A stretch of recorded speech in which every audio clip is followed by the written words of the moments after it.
Alive. We're Rawn, episode 4. Oh, one second.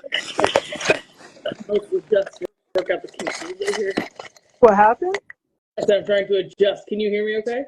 I can hear you okay now. Yeah, it was kind of funky there for a second. All right, hold on. I'm trying to get to a happy spot with my phone here because it says if I want to stream from my computer right now, I need software. You need software. I was like, I don't know how to do that. All right, can you hear me okay now? Can you hear me now? I can hear you now. Awesome. What's going on at Taboo today? It's a full house. Cash and Will are here. They're tattooing. I've got a 4:00 appointment, so I'm just chilling here and hanging with you until I go and paint. Awesome. So today we are Rawn, episode 4. Happy New Year. Happy New Year. Happy New Year for sure. So today I was thinking, I know we talked a little bit about it already, we could talk about New Year's resolutions, not only on like a personal level, but maybe what they've kind of looked like over time. And I mean, I know I personally feel like I see a shift in people's social medias when they talk about their New Year's resolutions. So I'd love to hear like your input on that. So we'll just like jump right into it then, which is, did you have any New Year's resolutions? Yes. Do you want to? My New Year's tell us what they are? The only one is to not kill myself this year. I love that. I love that. Stay alive. I want to stay alive, yeah, and that's it. Otherwise, I know that we giggle about that, but like there have been times in my life where I wasn't sure I was gonna make it. So that's valid. That's valid. Yeah. I've been there a whole hell of a lot. So. What'd you say? I've been there a whole hell of a lot. So I'm like, let's just try to keep that knot. And why you're willing to be so open about it. Well, as someone who has lost someone very close to me to suicide, and someone who has struggled with suicide ideation my whole life, I've made, several attempts against my own life, and it's just not something that I want to struggle with anymore. Like, we've talked about that little strand of hope, that little, like, there's something there that's like, I want to keep pushing forward for whatever that little strand of hope is. I have no idea.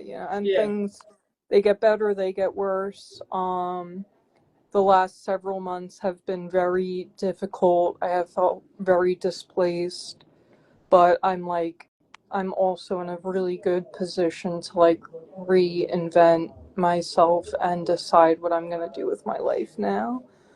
So it's like plenty of options, like what I should be focused on and what I should be working towards. And my biggest thing to work towards right now is just my mental health and trying to, use the logic that is in my brain to keep me here, For sure. So I hear you saying, first of all, thank you for sharing on such a vulnerable topic, because I know you're not the only one in the world that struggles with that. So just being able to talk about it, I think really breaks the stigma of like, don't talk about it. It's a whisper behind closed doors.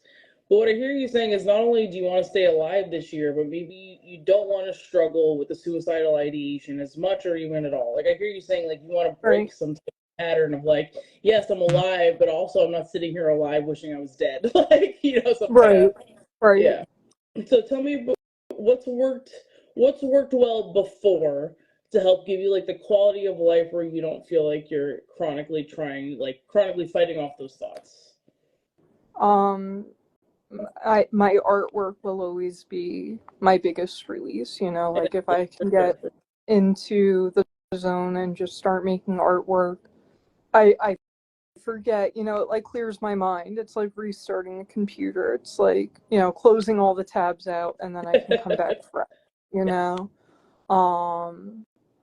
and spending time with good friends and family, I feel helps a lot. Like just having human connection makes me want to stay more, like makes me, I'm like very empathetic and always thinking about other people's emotions, like especially in years past, I feel like more so than my own.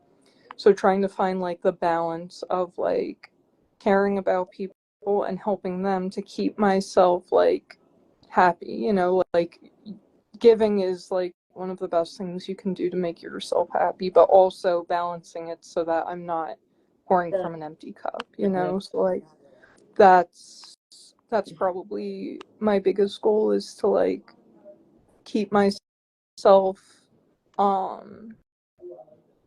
what's the word I'm looking for, generous and kind spirited, but not to a point that is self-destructive, you know, not giving up part of me to help others. Yes. You know.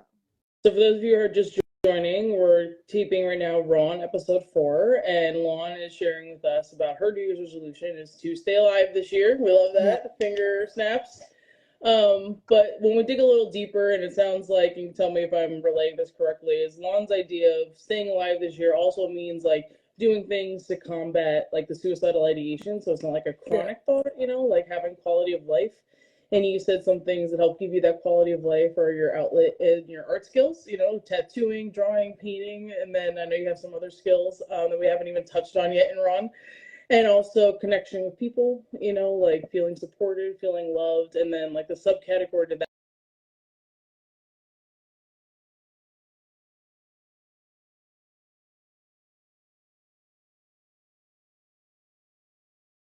is like connection to people, but in a balanced way where it's like, yes, you can be generous and help out, but also not just giving all the time, right. Like learning to take and learning when to have those boundaries with people. Yeah. For sure, for sure. Well, I'm glad everyone's here today. Hi, everyone. Happy New Year. We're talking about New Year's resolutions. So for me personally, I made a post on my Facebook about my New Year's resolution being to change like chronic, how do I want to say it? It's not chronic, but like records that play in my head. So one that I've been more aware of this last couple months is that when someone calls me to celebrate something, even something small, a win, a victory, I feel very conflicted if I'm not in a good space. So it's like, yes, I'm very happy that you did the thing, but part of me is also like, when is it my time? Like, when is it my time? When do I get to have the celebratory moment? And if I don't catch it pretty quick, it spirals into, you know, like there's not enough to go around of whatever the thing is, even like whether it's joy, success, finances, like whatever it is. Right. But I know that those are lies. I know that there is plenty of resources on this planet, plenty of joy, plenty of housing, plenty of food, plenty of money. It's not the lack of quantity, it's the lack of distribution and how it trickles down the line. Yeah. So my New Year's resolution this year is to catch those thoughts earlier, because I can't just stop the thought. I can't tell my brain, okay, never think that thing again, or I would have lots of thoughts I'd never have again. But training my brain and also not being quiet about it, you know, calling people and be like, you know what, so-and-so just called me to celebrate this victory and I feel like shit. Right. Like I'm angry, I'm mad, I'm sad, I'm all the things, but at the same time, I'm also very happy for them. Right. So how do I like change that narrative? And I, you know, I don't know a lot, but I do think that it starts with identifying it, which is like, okay, I hear myself starting to think, well, oh, good for them, or whatever snarky tone that must I'm taking. Be nice, you know, yeah. Be nice. So, but it's also like, so that someone called me the other day to recently share a victory that she had in the very late end of 2024, and I felt it start to come on. And normally, what I would do is just fake my way through the conversation and try to end it as quickly as possible, as to not like you know, deteriorate the friendship or the relationship. But as she was talking, I just kind of took a moment to like listen to my body and remind myself, you know, like I really am happy for her, and two things can be true at once. I can be happy for her, and I can also be grieving my own losses and my own frustrations and grieving loss of dreams and ideas. Like both can be true at once. Whereas I think most of my life I've struggled to feel like there can only be one truth, which is not the case. There can be multiple truths. So yeah. Well, you know, I've been struggling with that recently too. That, yes, you know, when like, you said it recently, I was like, dude, same. Yeah, because I'm not mad at anyone for having their good experiences, and I'm not like, you know, like envious this in a malicious way, but when you hear people talk, for me, it's more about like my family and things like that. And I'm like, damn, like, what's that like, What's it like to have a good for a little while? Right. And I think it's hard. And I think you're totally right. It's not like there's two levels of things going on and there are two truths. It's not that you're angry at that person or mad at them. It's just a reflective of the things that we want and we long for. Yeah, that we want that we don't have. Right. I desperately need something to fidget with. I'm gonna turn off my camera for a second and grab my slime. I'll be right back. Oh my god, the slime.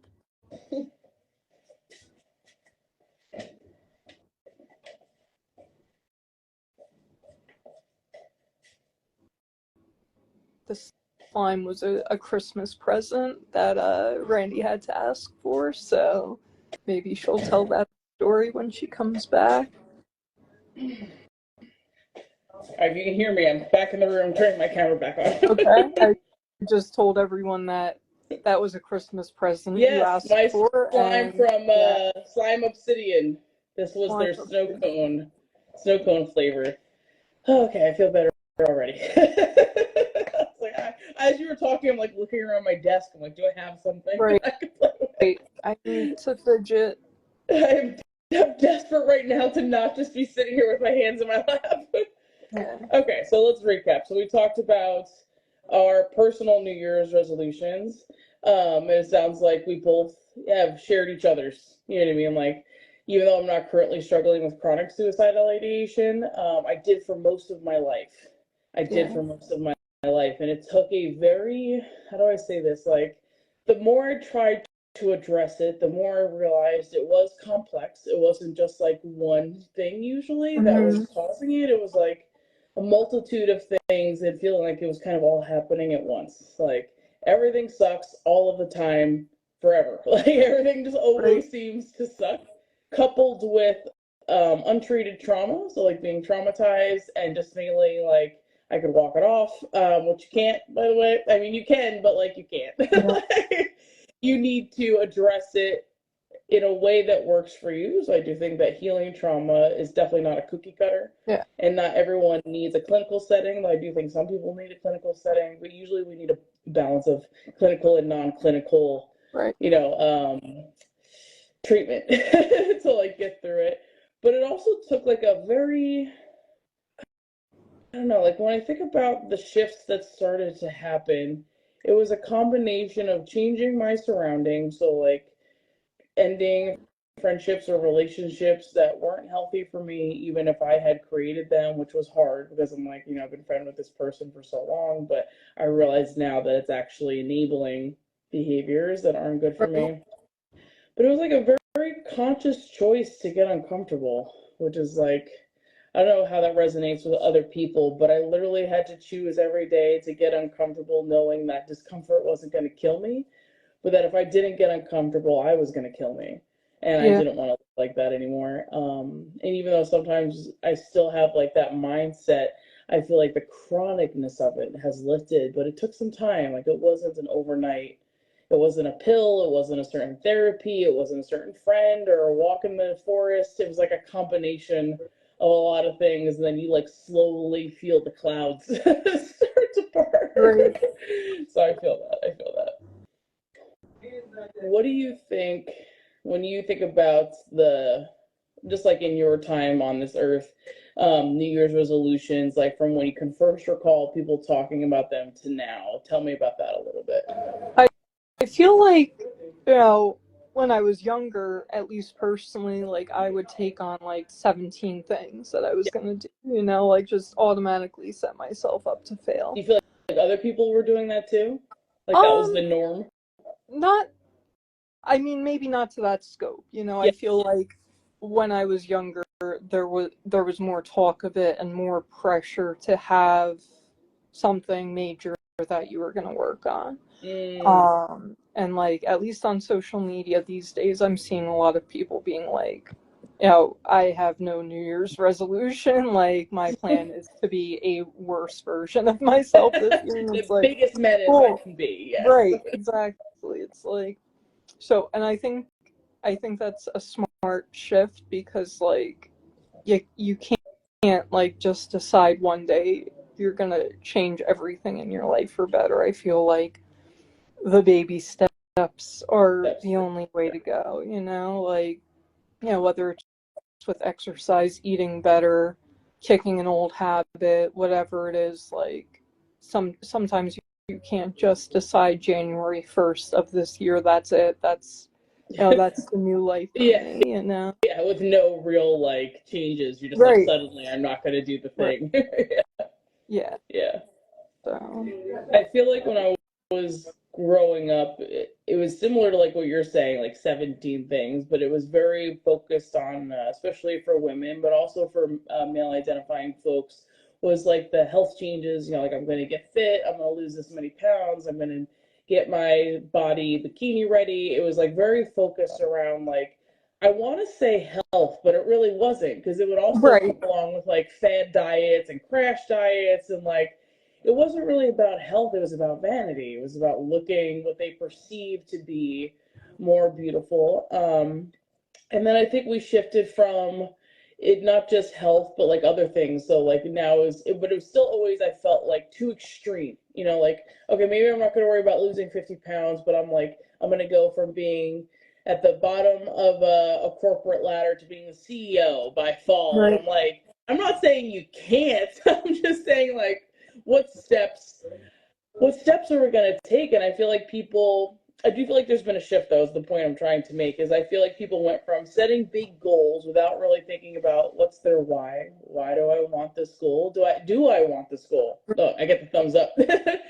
Do I even want this goal? Like, whose goal is this? is Like, is it a yeah, goal that I actually want for myself? And if the answer is yes, it's kind of like, the trickle down effect. Like, so let's say it's eating better. So it's like, if the goal is to eat healthier for my body, do I want this? And if the answer is no, then it just ends there. You don't keep right, going. If people would just keep going because they felt like that's what they had to do, or that was my perception of it. But I've seen the posts, like you said, people saying like, no New Year's resolutions. I'm just going to continue to be right, the worst version of myself. And I reflect on that. So it's like, we shouldn't, how do I want to say this? We don't all need a timeline such as it being the new year to set a goal, right? But right, it is for a sure. very human reflection that time, even though it's a construct and not real, but that's a different episode. But that our time on this earth is limited, and another year has now passed, and another year is ahead of us. And even though every day is a gift that we get to continue to live it, but how do we want to spend it? So I'm like, if I'm going to use that timeline as my reflection, I want to be a healthy one. I do want goals for this year, but I want them to be goals that are obtainable. I want them to be goals that like I personally feel invested in. And I also want goals that are a little bit flexible. So like one of my like internal goals this year was to work on my physical health a little bit more, because I've never prioritized it ever in my life, and it's catching up with me now. So everyone out there, go to your annual exams, take your vitamins, like eat the plant, go for the walk, whatever it is that Plan. works for you. Because I put it off for so long that now it's an issue. But my goal was just to be gentle on myself this year and take care of my body in the best way I knew how, without a specific number, without a specific checkbox, without a specific line item. It means going to traditional medicine offices and seeking that. It means non-traditional medicine, like going out in nature and seeking that, but listening to my body as I go, Yeah, and not needing like a firm, like, oh, well, if I don't lose 50 pounds by July, I failed. right, I do want to lose 50 pounds, but not because somebody else told me to, but because I know I'll walk lighter. And if it doesn't right, happen by July, that's okay. But in July, I do want to reflect. Okay, so I haven't lost the amount of weight that I wanted to. What's holding me back, and what's a new, like, flexible goal? So being flexible with our goals. Like, if someone's goal is to be the CEO by, July or August or whatever, and they don't make it, it's not about crashing and burning. I right, failed. You did fail, but use that failure and that pain to power you into your next step instead of feeling like, you failed in such a way that like you can't go on. Like, I don't know. I just feel like people set themselves up with goals that are not obtainable, and then when they're not obtained, it really causes like a crisis. Yeah. Yeah, no, totally agreed. I feel like I talked for a while on that one. Yeah, hey, listen, I told you this morning I was like burnt out, and I was like, well, I know Randy can probably fill most of the air for the Yeah, duration of the not feeling your podcast. best. I can sit back and take on her wisdom and just, But I totally agree. I think, whatever our goals are, we have to pick things that, yeah, like you said, maybe it doesn't have to be quantitative to like this amount of weight, these number of inches, like just things that will overall make you feel a little bit better, like you don't need to look a certain way or achieve the highest possible goal you can think of. Yes, It that idea of just perfection. should I don't want be that. a stepping stone in the right direction, whatever it is, Yeah. No, I'm glad that I kind of echoed that for everyone tuning in. We're at good. I don't even know what we're doing. What day is it? We're recording Rawn Monday. before, and we were talking about New Year's resolutions. Yeah, I guess my one of the things that I've grown wiser to, at least from my own narrative as I've gotten older, is how to pivot. Like if the goal doesn't get reached, how do I find a balance between pushing myself to move forward, but also not enabling myself to stay in the pattern or the habit or the behavior that it is that I'm trying to break? Right. Because for a long time, I think I felt like I couldn't do anything. I felt like everything was awful. I was also still very much stuck in like the suicidal narrative, which is I would be better off dead. I don't know why I'm here. Like why? Like so when all that's kind of like clouding your vision, then like nothing really seems possible. So now it's like, you know what? I do want to lose weight, but not because I want to look a certain way, but because I want to feel a certain way. Like I want to be able to go on hikes again. I want to go up 3 flights of stairs without feeling like I died halfway through. Like I want Yeah. my knees to stop hurting. I want to do yoga.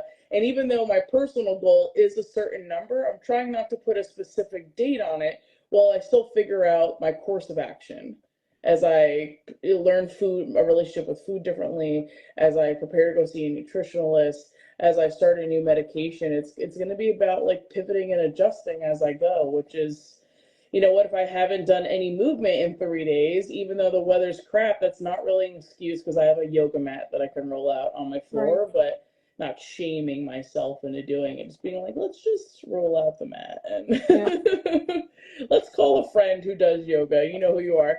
And I know that friend will, do her best to jump on ASAP and roll out her own mat and talk me through some Right. flows. So. Yeah. I think that's true too. I think sometimes having someone you can rely on to help you be accountable for your goals can be a help.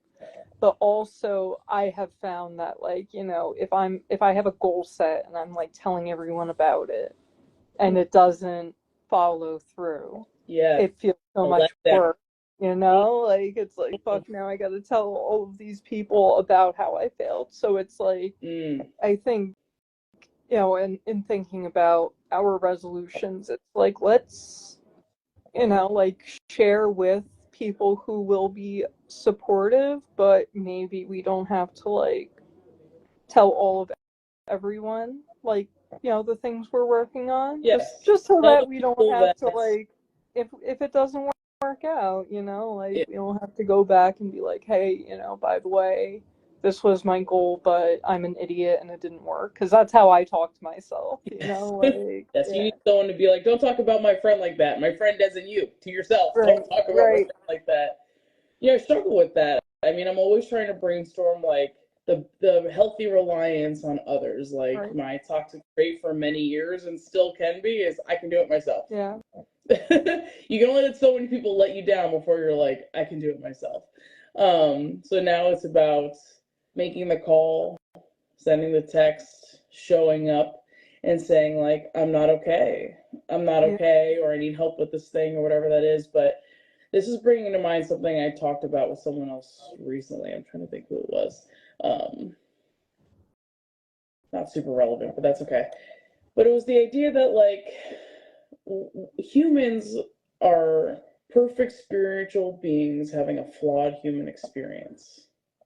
And anytime we put anything other than a flawed narrative on top of somebody else's shoulders is putting them on a pedestal that you should put your higher power, that you should put God, Jesus, whoever it is that you pray to, like what you call them by their name, what you're doing, you're just saying this human is equal to this deity that lives in a world where there is no time, like where there is no physical limitations, and that's not fair to the other person, and it's not fair to you because they're gonna let you down.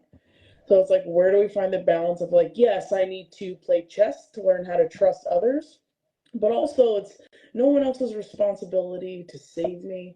It's no one else's responsibility to make sure that I'm supposed to be doing what I'm supposed to be doing, but it is the responsibility of people that care about me to, especially when I share that I'm struggling, to be honest, to be a mirror and be like, you know what, it sounds like maybe this and that or whatever, and to be honest about their own what they can give. So even if I call someone and said, I need you to save me, if they actually couldn't do that in that moment without emptying their own cup, even if it would make me annoyed or angry, I don't want them to do it. I don't want them to do it, even if it's what I want to hear in that moment. Can you save me from this thing? If their intuition is like, we really can't do that, I don't want them to do the thing just because I asked. Right. Because then that damages the relationship, it makes them resent you potentially, themselves, like, oh, why did I do that when I know I didn't really have the time to do that, for sure. The ability in any capacity in that. It's hard to find that balance, right? Like especially for someone like me who's a people pleaser and like always wants to do the thing that's gonna make want to do the thing, whoever happy. And then I'm like, damn, I do not have the time, the energy, the resources to do that thing. A common one I hear from people is, especially, they put their romantic partners on these pedestals. That's the conversation I was trying to like recall from like a week ago. Someone close to me shared that her boyfriend wasn't doing like a series of things. So I listened first, and then finally she's like, how did she say it? She was like, I don't remember what her exact like language was, but pretty much saying like, why can't he just do everything I need him to do? Which is translating to, why can't he be perfect? Like, I want him to do all these things and he doesn't even do half of them, and I really need this from him. And I was like, whoa, time out. Like, and in that moment I reflected on what I was about to tell her may damage our friendship, but I knew that it was going to cause her to pause and reflect, even if it wasn't in that moment, which is, what you're saying is this person is being held to a standard that you should be holding a higher power, a God, a deity that you pray to, which is perfection. And that's not possible for spiritual beings having a flawed human experience. It's not possible. Right. We didn't talk for a couple of days after that, but she came back around. Yeah. And I don't think it's really sunk in a sense. And it didn't for me for a long time either. So I get it. But I knew in that moment that was my chance to give her that wisdom, because we don't want to tell our friends they're wrong. No. We don't. I know. Feel like you're right 100,000% of the time. All of the time, right. Yeah. Exactly. And my new narrative is, you are not right, but I still love you. Right. Yeah, I don't think you're making a good choice with that, but I still support you if you think it's the right thing. I don't want to do the thing, but I support you if you think it's the right thing, because maybe I'm wrong about it. You know what I mean? Like, it's tough though. It's tough. Yeah.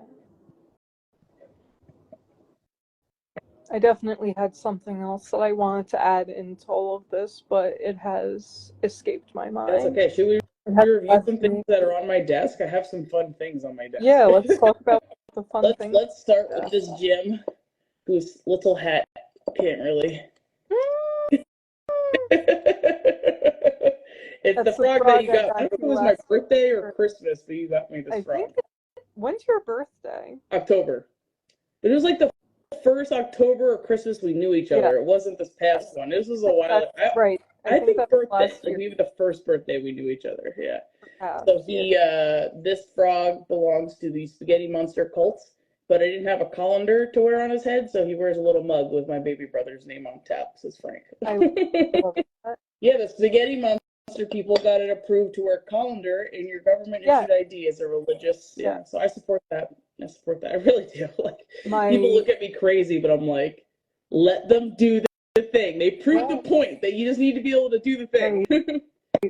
Yeah, my brother in high school, with his love for satire and his obsession with religion, he was claiming to be an atheistic pastafarian for a long time. He had a shirt with the flying spaghetti monster on it. I did some flying spaghetti monster inspired artwork. Oh, I love that. Yeah, he was very, so I'm privy to the spaghetti monster.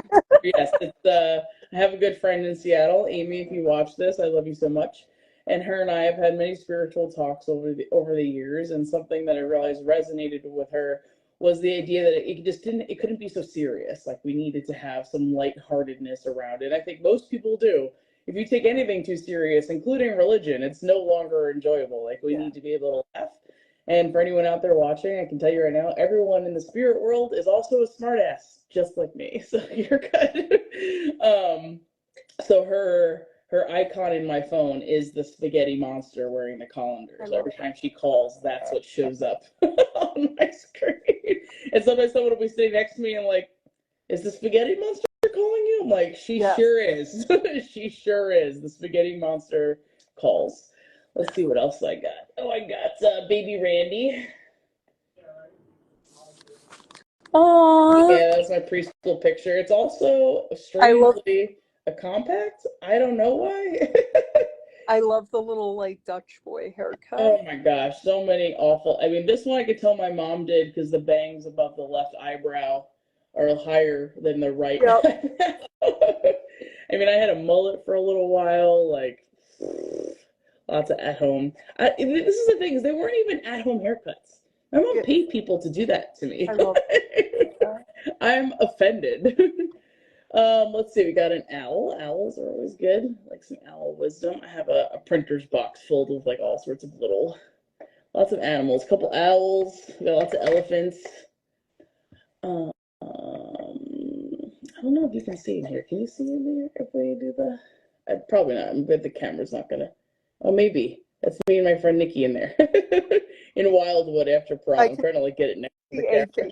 In there, I see her face right there, and there's my face. My face, her face. Let's see if the camera can pick that up. That was a senior prom down in Wildwood. Yeah, all sorts of goodies for sure. Are you getting ready to move into your new room? I am. Yep. Yeah. I'll be painting for a little bit. I got a 4:00 appointment, so whenever we finish up here, I'm gonna do some painting. I'll paint and then tattoo and then repeat. Go home, go to school. Tattoo, repeat. I love that. Tattoo, repeat. Yep. What advice would you give to people who are, to anyone, I guess, out there, whether the people on one end of the extreme, which is I refuse to set any resolutions, or the opposite end of that spectrum, which is I'm going to be a new person, like a whole new me, now that the new year has come? I think it's really important to do whatever's going to make you feel good. Mm-hmm. And not in a self-destructive way. I'm not saying like go out and do all the drugs and whatever goods, crazy business you want to get into. I'm saying like what will actually like help your heart and soul feel good. Like that's all you maybe can work on right now. For sure. And if you want to call that 17 different things or just one, do that. Yeah. No, I want to echo that for sure. It looks different for everyone. And some people are in a space right now to do very traditional stuff like climb corporate ladders and get degrees and start families and buy houses. And I love that for you. But I feel like most of us are really in a space of just learning to love ourselves in a unique. Hey, what up, young Will? I thought you were coming. Will, what? Are you No, coming here today? today. No. Soon though. Will, what's your New Year's resolution? Eat healthier. What is it? Eat healthier. Eat a lot of beans. Is beans like, oh, and then he runs away. And then He's run like, beans. away. He's like, Eat a lot of then he beans just and give no disperses into the ether. explanations. I was like, wait, why beans? I have lentils. Should I cook them? Yep. Apparently beans are good for you. I mean, they are, but also, like, he made it sound like an obscene amount of beans. I want to understand. I want to understand the bean quantity we're talking about here. No. I'm going to bring him beans the next time I come in. You should. Yeah, so I feel like I just want to echo what you said, which is like, you know, what feels good to you, what's right for you, but also I feel like I really need to encourage people to not get lost in the sauce. Yeah. You know, which is like, if your goal is something, we want to find the balance of goals that are traditional and non-traditional. Traditional meaning like worldly things, which is like houses, families, jobs, cars, taxes, like all the very like worldly stuff. And the very non-worldly to me, which would be like friendships, relationships, spirituality, relationships with substances of all kinds. Like, it's the stuff that kind of happens not so openly. Because if your goal this year is to buy a house, that's great, but don't lose touch with all these other things. Right. Because you want to buy a house or get the job or whatever it is. And then if your goal is to do whatever your goal is, small, big, or in between, it's if it works out, celebrate that victory, pause, you know, feel it and move on and, you know, set the next goal. And if it doesn't work out, the same thing, pause, celebrate the victory and accepting that you failed. Like, it's still a victory, Right. Which has been interesting for me to shift into, which is like, just because this didn't go the way I wanted to, doesn't mean it's not a victory. It can be a failure and a victory at the same time. We talked about that earlier, the two truths. It can be a failure and a victory all at once. And then, you know, feel that, pivot, and you keep going, you know, like, but definitely pause. I didn't pause for a long time. So pause and feel it in whatever way works for you, whether that's 30 seconds locked in the bathroom or 3 days living in a treehouse, whatever you need. That an option? Is there a I would like it to be an option.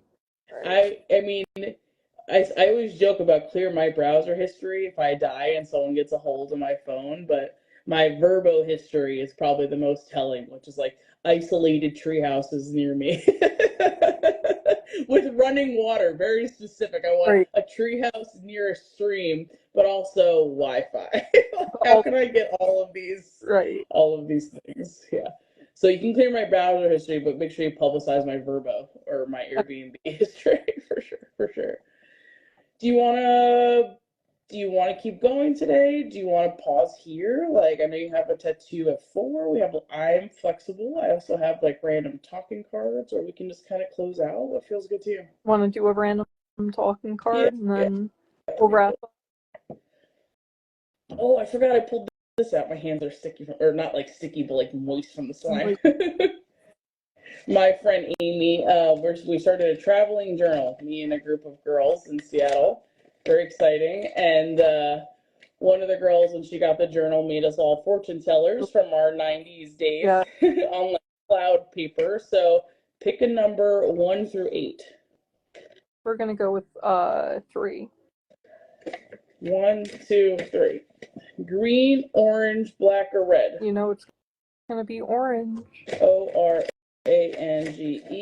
Same options again. Green, orange, black, or red? Orange. So we're just going to go to orange, right? It says, go get some. Smiley face with a tongue. Nice. Whatever some means to you. Maybe it's some ice cream, because it does have like a thirsty looking. Never mind. We're gonna stop. Go get some of whatever will fill your cup today. Thank you. I mean that. Whatever would fill your cup today, small, big, or in between. You know, like, even if sometimes it's the most what's seemingly insignificant things that fill our cup the most. whether that's, taking time to organize a space. I know I have this camera zoomed in very closely for a reason. Or, like I love talking to the fish inside the bathroom at the tattoo shop. That's my favorite. I like narrating Angel's voice. What I think he's like a gangster for sure. He is a murderer, but he won't admit it. So whatever silly, playful, or even like serious moment to feel whatever it is you need, I hope that you take a time to fill your cup today. Thank you. I know this filled my cup. Was doing Rawn. I almost canceled, and I'm like, I really just need to do the thing. Yeah, and it works because like now we know we can do it virtually. Yes, I'm hoping that when we end it, it let me post it. That'll be like the true tell. If not, if we have to do this again virtually, I can screen record it and then post it that way. But I'm hoping that it'll let me post it just like this. Any closing thoughts? No, just everyone try to stay positive and hold on to whatever little string of hope you have. Yes, hold on to your hope threads. You're doing the one little thread, whatever it is. I don't know. Doesn't make sense to me, but yeah, we don't always know, and that's okay. Thank you for being here today, Lauren. I love you so much. I'm glad that you're here, and I will talk to you soon. For everyone that's tuning in right now or in the future, thank you for listening or watching or both. Rawn episode 4. We got some exciting things in the works for this year for a potential YouTube channel and a guest appearance on another show and all sorts of stuff coming our way. So we're going to have a lot of fun with it. And we'll talk to you all soon. Bye. Bye. Ribbit.